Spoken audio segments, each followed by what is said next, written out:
गांव हरिपुर, जो एक घने जंगल के किनारे बसा हुआ था, अपनी प्राचीन संस्कृति और कहानियों के लिए मशहूर था।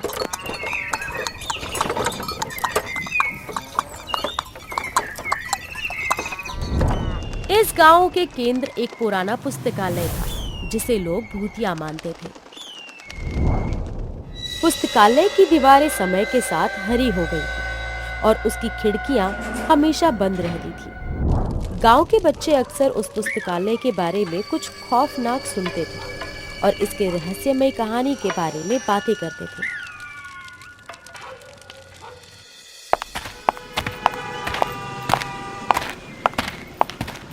एक समय की बात है। शहर के 3 दोस्त राहुल, सुमित और अंकित शहर के बड़े विश्वविद्यालय में पढ़ते थे और उनको उस स्थान के बारे में जानने की बहुत रुचि थी।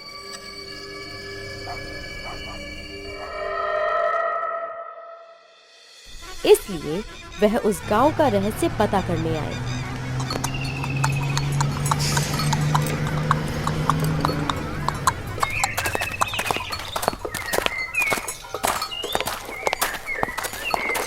काका जी, राम राम।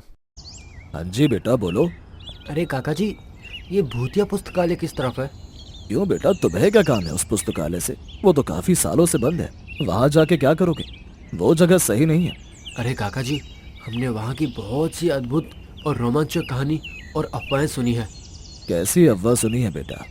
सुना है कि वहाँ कोई भूतिया पुस्तकालय है, उनमें कोई एक ऐसी किताब है जिसको हाथ लगाते ही गायब हो जाती है। बेटा, ये कोई अफवाह नहीं है, ये एक सच बात है। तुम अगर इस काम से वहां जा रहे हो तो मत ही जाओ, अपने अपने घर लौट जाओ।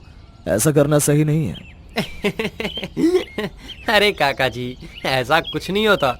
आप बस ये बताओ कि वो पुस्तकालय किस तरफ है। यहीं से सीधे चले जाओ बेटा, गांव के मध्य में है वो, एक बड़ा सा। लेकिन बेटा, मैं तो मना ही करूंगा। वापस लौट जाओ, वो बहुत खौफनाक है। चलो भाई लोग, चल के देखते हैं क्या माजरा है। ऐसा क्या है जो गांव के लोगों को डरा रही है? हाँ, चलो चलो।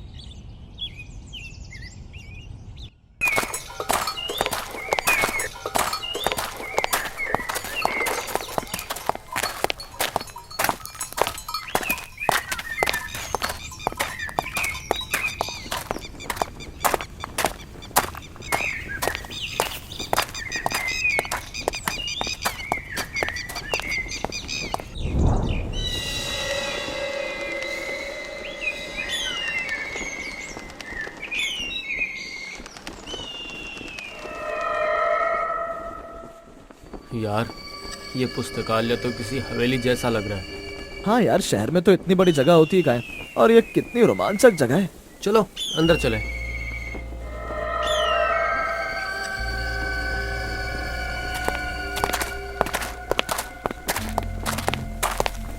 जैसे ही वह आगे बढ़ते हैं तो उन्हें दरवाजे पर लगा एक बड़ा सा लॉक दिखता है।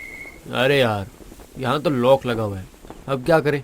कैसे जाए अंदर? करना क्या? देखो, वो बड़ा पत्थर उठाओ और तोड़ दो इसको।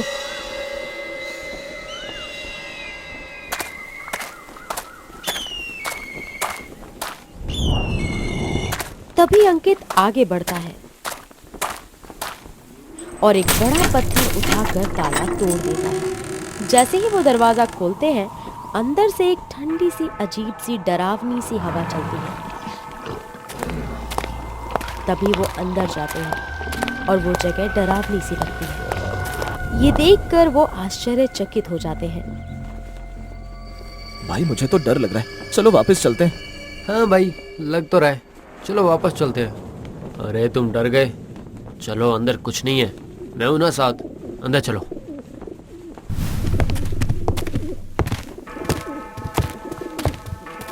वह फिर से पुस्तकालय में इधर उधर चीजों को देखते हैं। वह परखते हैं, फिर उस पुस्तक को ढूंढते हैं, लेकिन वो उनको आसानी से मिलती नहीं है।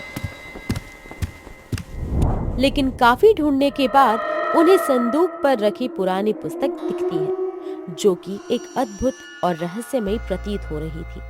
और जैसे ही वो उसको हाथ लगाते हैं, तभी तीनों वहां से गायब हो जाते हैं। अगले दिन यह बात गांव में आग की तरह फैल जाती है कि कुछ लड़के शहर से उस जादुई किताब को देखने आए थे वह गायब हो गए हैं।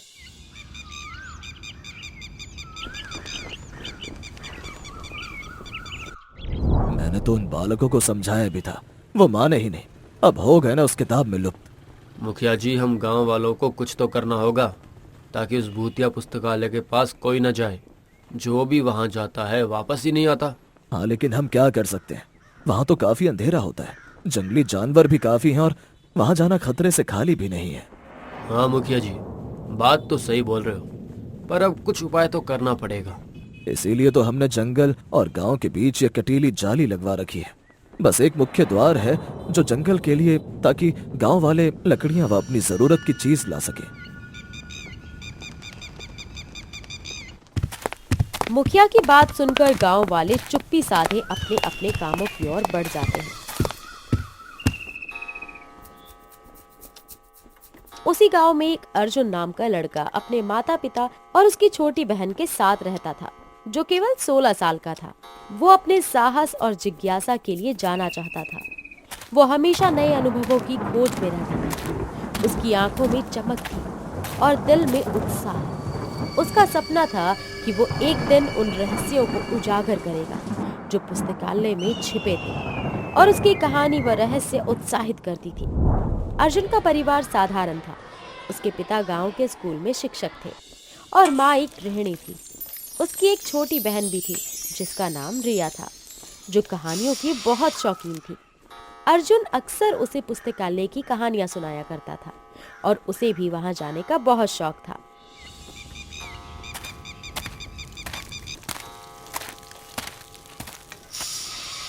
माँ कहाँ हो तुम? हाँ बेटा, बोलो, क्या हुआ? माँ, मैंने सुना है जो लोग शहर से उस पुस्तक का राज पता करने आए थे वो गायब हो गए। क्या ये सच है? हाँ, वहाँ भूत रहता है। मैंने पहले ही तुम्हें बोला था, तुम भी उसकी बात मत किया करो। भूत वूत कुछ नहीं होता, ये सब अफवाह है। मैं एक दिन जाऊंगा वहां और वहां की असलियत पता करके लाऊंगा। लोग नई नई बातें सुनते हैं, वहां जंगली जानवर भी तो उनको हानि पहुंचा सकते हैं ना। वहाँ जाने का सोचना भी नहीं, वरना शाम को तुम्हारे पिताजी को सब बता दूंगी, फिर समझ आएगा। माँ, पिताजी को कुछ नहीं बताओगी? मैं नहीं जा रहा।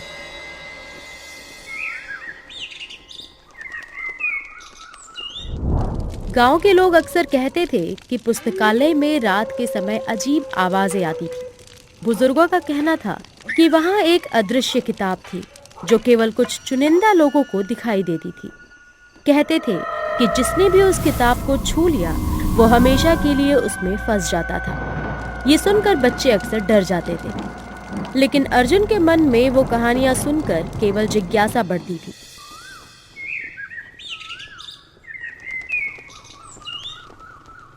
एक शाम उसने अपने दोस्तों से कहा,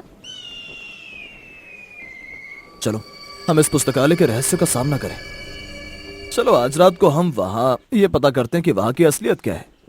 उसके दोस्तों ने पहले तो उसे हंसाया, लेकिन अंततः अर्जुन की हिम्मत व उसकी बातों ने उन्हें भी प्रेरित किया।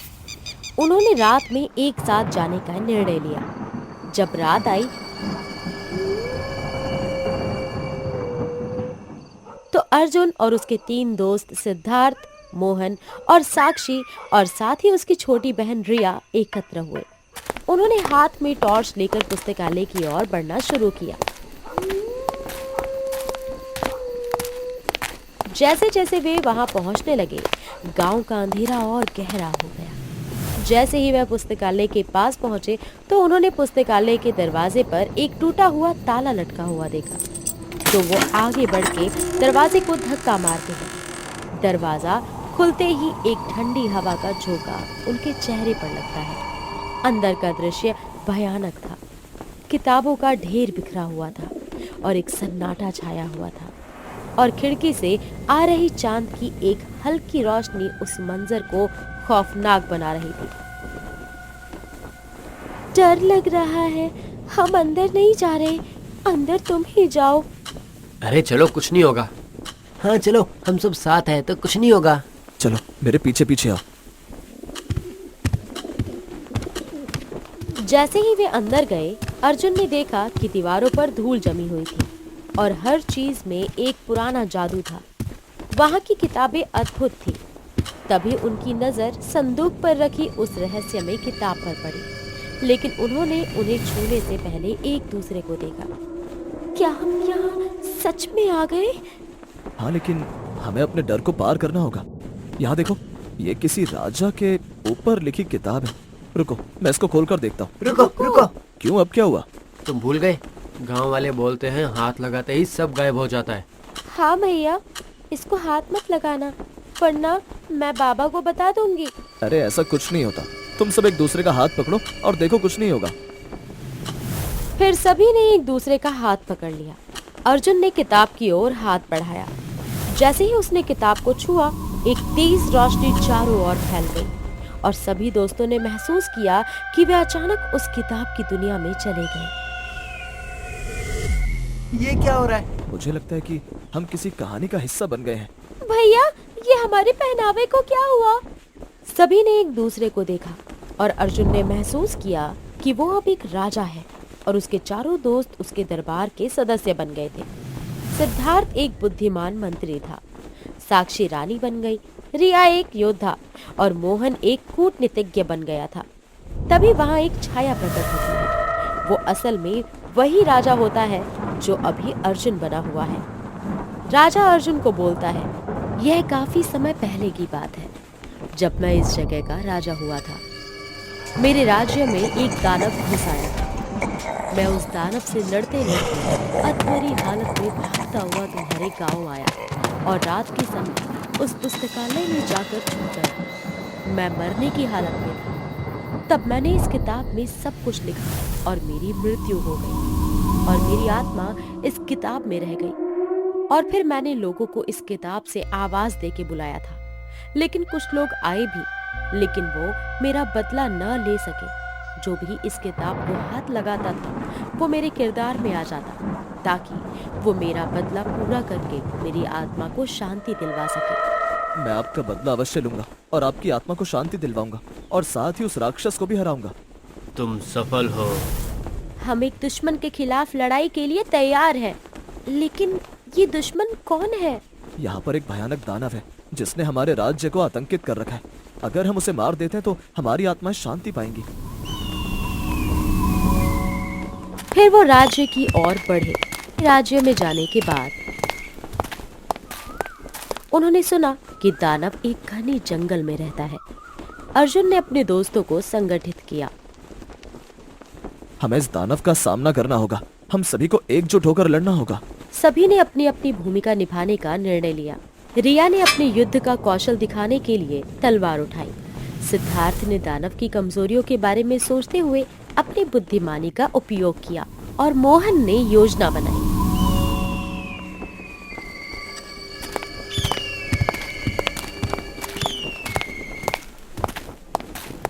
वो जंगल में प्रवेश करते हैं और एक बड़ी गुफा के पास पहुंचते ही उन्हें एक डरावनी आवाज सुनाई दी। कौन है जो मेरी शांति में खलल डाल रहा है? हम तुम्हारे राज्य के रक्षक हैं। हम तुम्हें खत्म करने आए हैं। तुम लोग मुझसे लड़ने का साहस रखते हो तो आओ, कोशिश करो।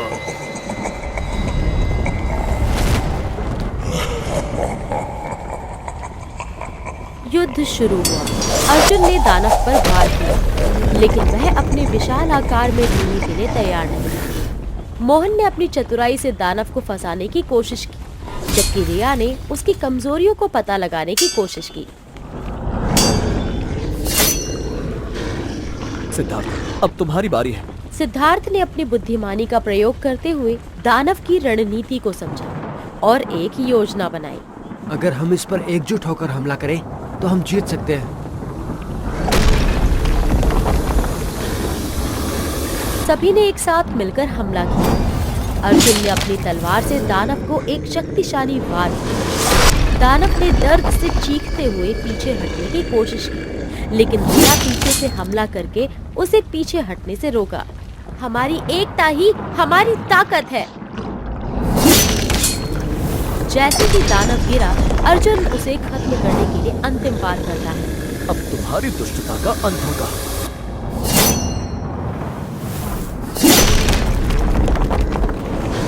दानव के के मरने के बाद एक उज्जवल प्रकाश चारों ओर फैल गया। अर्जुन और उसके दोस्तों ने महसूस किया कि उनकी आत्माएं अब मुक्त हो गई हैं। हमने अपने कर्तव्यों को निभाया, अब हम शांति से रह सकते हैं।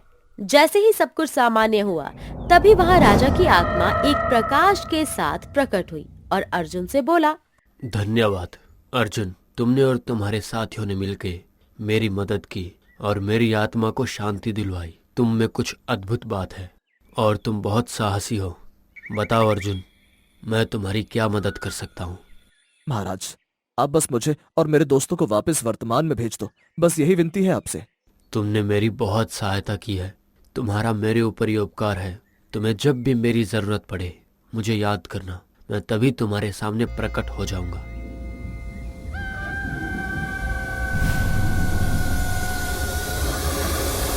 हमने एक अद्भुत साहसिक कार्य किया। हाँ, और अब ये पुस्तकालय भी सुरक्षित है। हमने न केवल एक कहानी पूरी की, बल्कि एक महत्वपूर्ण सबक भी सीखा।